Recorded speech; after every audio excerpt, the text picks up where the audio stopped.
ৰাজীৱে বোলে local chicken খুৱাম বুলি ঠগিলে আপোনাক। ক'ত কাৰ কি হৈ আছে খুব ইনফৰমেশ্যন ৰাখে ন? কেতিয়াবা মোক লোকেল চিকেন 1 কেজি খুৱাবচোন। কৃষ্ণ, আমি লোকেল চিকেন কিনিব পৰা মানুহ নহয় দেই ছাৰ। আমি মুৰ্গীৰ তেজ কিনা মানুহহে। কি মুৰ্গীৰ তেজ কিনা? ইণ্টাৰেষ্টিং ঘটনা ছাৰ, আপোনাৰ 9-8 মানৰ ঘটনা শুনিব? শুনাওকচোন। বহি লওঁ? বহক। নাই নবহো, এনেকে কম ৰ'ব। মোবাইলটো চাইলেণ্ট কৰি লওঁ, ইম্পৰ্টেণ্ট ফোন আহিব পাৰে। অৰি হাঁহিয়ে থাকিব নে কিবা ক'ব? নাই ৰ'ব, নষ্টলজি হৈ গলো। নষ্টলজি নহয়, নষ্টালজিক।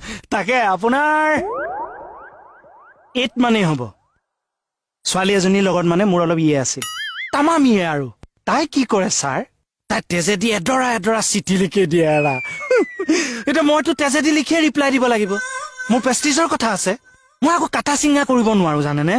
মই কি কৰিলো, মুৰ্গী বেপাৰী এটাৰ ওচৰলৈ গৈ অকমান সদায় মুৰ্গী তেজ লৈ আহো, তাৰ দিয়া লিখি পেলাই তাই। ফটোৱা চব। এদিন মই ভাগ্যে বাচিছো বুলি বিশ্বাস কৰকে। কেনেকে?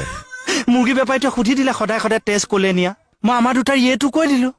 মুৰ্গী কটা দাখন লৈ এইচা দৌৰাইছে। বেপাৰীটোৱে আকৌ আপোনাক কিয় দৌৰালে? ছোৱালীজনী বোলে বেপাৰীটোৰে জীয়ে। মই যিমান ভাবিছিলো তাতকৈও বেছি ফটোৱা আপুনি।